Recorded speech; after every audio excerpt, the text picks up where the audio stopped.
Here's a perfectly preserved bit of medieval history that will help us understand where David and Goya, 18th century radicals, are coming from. It shows what they were against, the supernatural world of religion. It's a medieval hospice. In the Middle Ages, the needy were cared for here because God says that's what must happen.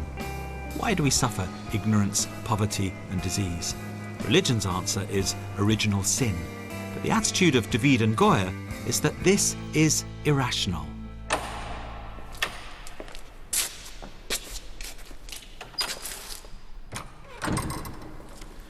If you're medieval, you live a very short life. When you're dying, if you're lucky, you can hobble along to a hospice like this, run by monks, who'll see out your last days with you. The poor lie in a great stone hall in their own beds. Their sheets are cleaned, their clothes are darned. At one end of the room, there's a suffering Jesus Christ on the wall. At the other, there's a magnificent chapel with a soaring stained glass window. The bishop and local powerful people come to celebrate Mass there every Sunday. You can feel that you are part of that great event without getting out of your bed. The hospice was built in 1443 by the richest man in France, the merchant Nicolas Rolin. He paid for the altarpiece to be painted, The Last Judgment by Roger van der Weyden, a divinely ordered cosmos. Christ in the centre, the good and the bad being judged. The rich taking their place in heaven, everyone else taking their chances between heaven and hell. Christ and the saints are lined up above like the king and the aristocrats.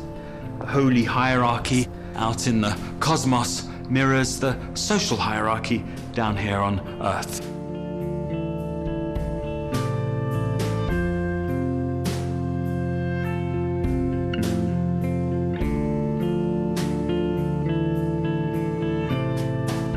Surely science tells us the cosmos is really planets revolving around the sun. The 18th century attitude was to look back on this and say, if we can answer questions about the universe using reason, why can't we ask them about the established social order?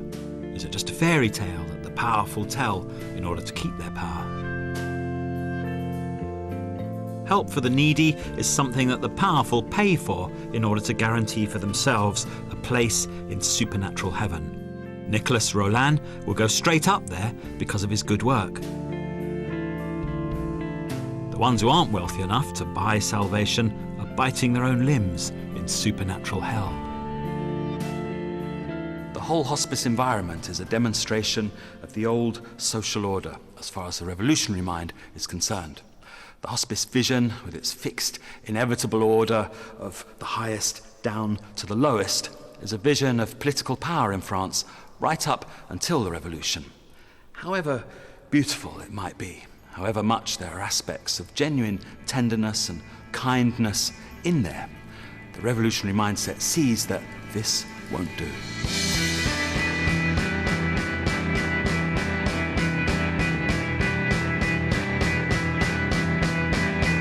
David and Goya are 18th century people. Their minds are formed by the Enlightenment. Their ideal of good and bad society says the Middle Ages is bad because it's ruled by superstition and the belief that humanity is just demons and angels fighting it out. But there's something else from the past that is good, not bad, and is in fact the first glimmer of the Enlightenment mindset, and that is the Renaissance.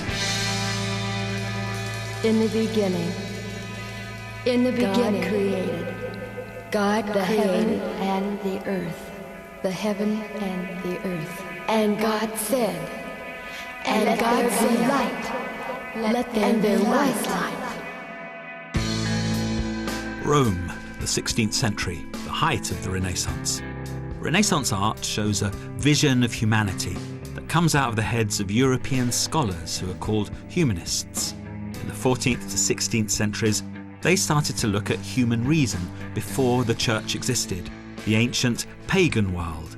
These are the philosophers of that world. They're the idealized projection of what the humanists thought the classical past was, great minds seeking knowledge.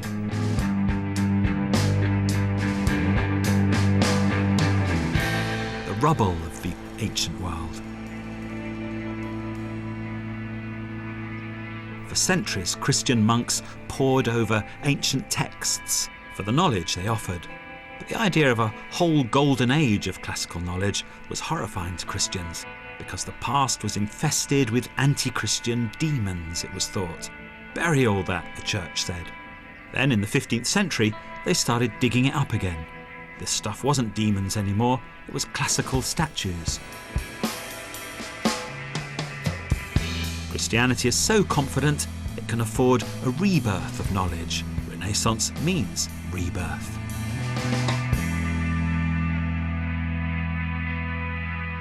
In the Pope's library in 1512, formerly clashing civilizations, ancient Greeks and Christianity, coexist. The Pope sees the Greeks over here, and then he swivels his eyes round the room and sees Christianity over there.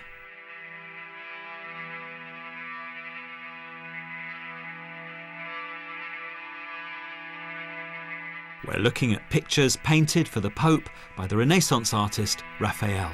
The Holy Sacrament, that's the Catholic Church full of blind faith. And the School of Athens, that's the Greek philosophers full of reason. Plato started this school for the mind in the 5th century BC. 1,000 years later, a Christian emperor destroyed it. And now, 1,000 years after that, Renaissance art magics it back to life again. For David and Goya, Renaissance art is the first glimmering of a change in human consciousness, from faith to reason. And reason releases feeling. It's the form of the art that shows you this, the shapes, the way things are done. A ripple of movement and life runs through a new kind of space, a space created by man. That looming distance is called perspective. In the medieval mindset, God tells us where we stand in his symbolic realm. But now man can put himself in a real space. He can work out for himself where he stands. It's not the technical invention that is important here. It's what perspective stands for. It's man thinking differently about what he is.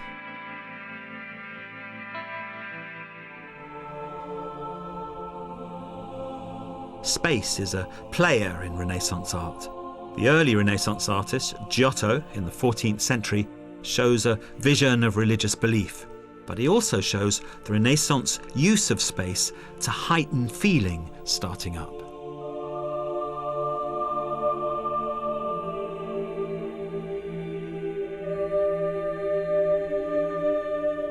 Before Giotto, the heavenly beings of religious art had been flat, symbolic beings for 1,000 years.